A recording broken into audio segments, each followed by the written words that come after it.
They were teenagers when they started their fight against the Syrian government at an age when their peers were graduating from college. These two men graduated to picking up arms. Samir and Movaya are 23 now.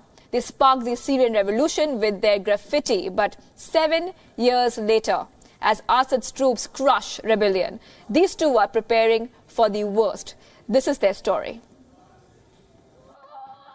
7 years ago, this boy, all of 15 then, sparked the war against Bashar al-Assad in Syria. Inspired by the Arab Spring Revolution, he along with his friend painted a groundbreaking message on one of the southern city's walls. They painted the walls in the city with slogans that read, "Down with the regime." I was 15. We'd been following the protests in Egypt and Tunisia, and we saw them writing slogans on their walls. We wrote "Freedom, down with the regime," and "Your turn, doctor" on the school's wall. 2 days later, security forces came to arrest us. Within 2 days, security forces stormed their homes and detained them.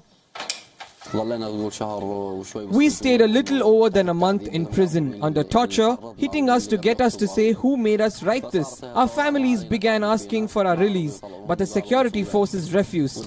They told them, "Forget your kids, and if you don't forget about them, send your women here and we'll show you how to make new ones."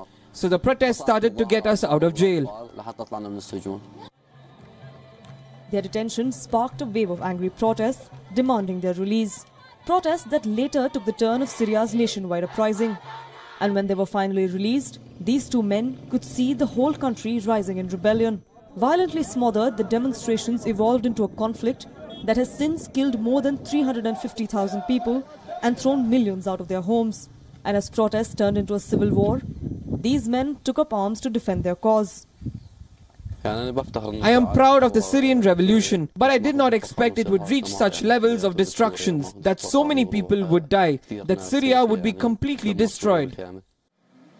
Movia and Samir lost many friends to the war, including classmates from school who became their cellmates in jail. Their hometown Dara is next on the radar for a regime assault. And as Syrian forces continue to take control of rebel strongholds, these men brace for impact. Bureau Report, WION.